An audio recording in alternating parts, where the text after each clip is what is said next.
Kendilerini ve hayatlarını cehenneme çevirenler her zaman cennete gitmek isterler. Cennete gittiğimizde her şeyin harika olacağını umarız. Ancak cennete gitmek istiyorsan önce ölmelisin. Bu şekilde binlerce, yıllarca aynı hikayeyi anlatamazsın. En azından daha iyi bir hikaye olması gerekir. Örneğin Wi-Fi'nin ücretsiz olduğu bir cennet. Bir hikayenin tadını çıkarmakta yanlış bir şey yoktur. Ama bir hikayeye inanmak aptallıktır. İnsan olarak biraz evrim göstermenin zamanı geldi. Varlığınla ilgili gerçeğe bakmaya başlamalısın. Öldüğün zaman bedenini kaybettiğini anlamalısın. Ama yine de buradasın. Hiçbir yere gitmiyorsun.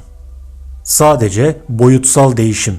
Bedenlenmeden bedensizliğe ya da fiziksellikten daha ince bir fizikselliğe doğru. Buradan cennete, buradan cehenneme ya da nerede olursa olsun coğrafi bir değişim yok. Dünyanın hangi bölgesinden veya kültüründen geldiğiniz önemli değil.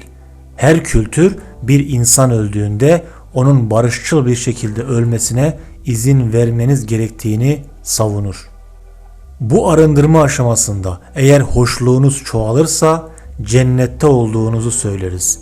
Huzursuzluğunuz çoğalırsa cehennemde olduğunuzu söyleriz. Çünkü cehennem ve cennet coğrafi yerler olarak değil, insan deneyimi olarak var olurlar. Cennetin veya cehennemin öbür dünyaya gidilecek yerler olarak geniş çaplı pazarlanması toplumun kontrolünü sağlamak için dünya dinleri tarafından uyarlanmıştır.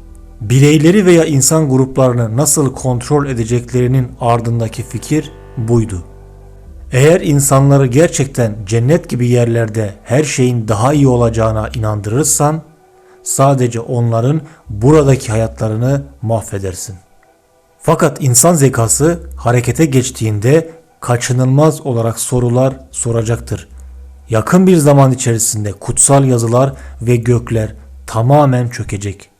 Zaten bireysel zihinlerde birçok yönden çöküyor. Yine de insanlar bunu dile getirme cesaretine sahip değiller ya da henüz akıllarında ifade edilmiyor ama çöküyor. Bugün cennetin ve cehennemin insanlar üzerindeki etkisi neredeyse tükenmiştir. Bir önceki nesilde cennete gideceklerine inanan insan sayısıyla karşılaştırıldığında bu nesilde cennete gidebileceklerine inanan insan sayısı çok büyük ölçüde düşmüştür.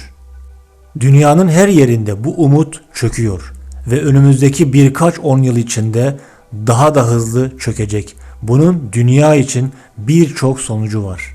İnsanlar cenneti temel olarak hoşluk aradıkları için ararlar. Yani esasen bir insan kendi deneyimlerinde fiziksel, zihinsel ve duygusal olarak hoşluk arar.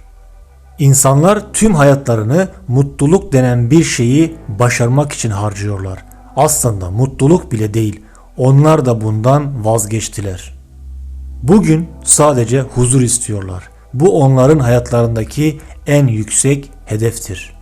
Böylece cennet insanların zihninde çöktüğünde insanlar buradaki yaşamlarını en üst düzeye çıkarmaya çalışacaklar. Hem cehennem hem de cennet hala dualitenin bir parçasıdır. Özgürleşme dediğimiz şey tamamen çözülmedir. Ne oraya ne buraya, hiçbir yere gitmiyorsun. Çünkü öylece dağılıyorsun. İşte bu yüzden manevi arayıcı için amaç ne Tanrı ne de cennettir. Manevi arayıcı ne cehenneme ne de cennete gitmek istemez. Hem cehennemin hem de cennetin bu ikiliğinin ötesine geçmek ister. Dinsel söylemlerle Tanrı olarak adlandırdığımız yaratılış, özünde olabilecek her şeye patlayan bir akıldan başka bir şey değildir. Eğer onunla ritim içindeysen yükselirsin. Onunla ritim içinde olmazsan o seni ezer. Onun sevgisi yok, şefkati yok, sana yardım etmeye niyeti yok, sana zarar vermeye niyeti yok. Onun hiçbir şeyi yok. Kuvvetleri anlar ve ona binerseniz harika bir hayatınız olur. Eğer anlamazsan o seni ezer. Okyanustaki dalgaların üzerinde sörf yapan insanlar misali. Dalgalara binmek çok büyülü bir şey. Ama doğru yapmazsanız ve dalgaların arasına girerseniz beton mikserindeymişsiniz gibi sizi ezer. Yani biri dalgaya biner, diğeri dalga tarafından ezilir. Bütün olan bu. Gerisi tamamen insan yorumudur. Kendi başına tam bir varoluşsun. Bu tam teşekküllü bir hayat. Kimseden bir şeye ihtiyacı yoktur. Her şeye sahiptir. Evrendeki her şeyle bağlantılıdır. Varoluş size yardım etmeye çalışmıyor ama onunla uyum içinde olmalısın. Sorun şu ki dünyanın dört bir yanındaki dinler bir insan hakkında güzel olan her şeyi diğer dünyaya ihraç ettiler. Eğer aşktan bahsedersen onlar ilahi aşktan bahsederler.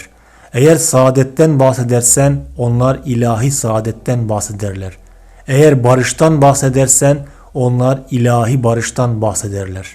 Bunların hepsinin insani nitelikler olduğunu unuttuk. Bir insan tamamen neşe, sevgi ve barış yeteneğine sahiptir. Bunları neden cennete ihraç etmek istiyorsun? Tanrı ve cennet hakkında çok fazla konuşma var. Çünkü insanlar insan olmanın sınırsızlığını fark etmediler.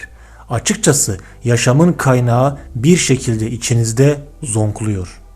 Hayatınızın kaynağı aynı zamanda diğer tüm yaşamın kaynağı ve tüm yaratılışın kaynağıdır. Bu zeka ya da bilimsellik boyutu her birimizde var. Her insanın kurtuluşu bu ölümsüz boyuta erişim bulmakta yatar. Hayatınızın her anında kendi içinizde neşeli ve huzurlu olmak, yaşamı fiziksel sınırlarının ötesinde algılayabilmek, bunlar insanüstü nitelikler değil, aksine insani olasılıklardır. Bir insan hayatından memnun olduğunda yeniden doğup doğmayacağından rahatsız olmaz. Yarın yaşayıp ölmeyeceklerinden bile rahatsız değiller. Gerçekten mutlu olduğunda kimseye ihtiyacın yok. Karına, kocana ve tanrına ihtiyacın yok. Çok mutlu olduğunda tüm tanrılar kazanılır. Tanrı gelişti. Çünkü dünyada bir sürü sefil insan var. Eğer dünya nimetlerle dolu olsaydı Tanrı yok olurdu. Eğer hepimiz gerçekten mutluysak Tanrı'nın bu dünyada işi yoktur. Kendimizi idare edebiliriz. Tanrı'ya ihtiyacımız var çünkü kendi içimizde çok fazla sefalet yarattık ve her şeyden önce böyle bir acı korkusu yarattık. Fakat sefil insanlar herkesten çok hayata tutunurlar. Her şeye sıkı sıkıya bağlılar. 100 yıl yaşasalar bile gerçekten hiç yaşamadıkları için hayata biraz daha sarılacaklar. Çünkü Tanrı sefil insanların yaratılışıdır. Teşekkürler.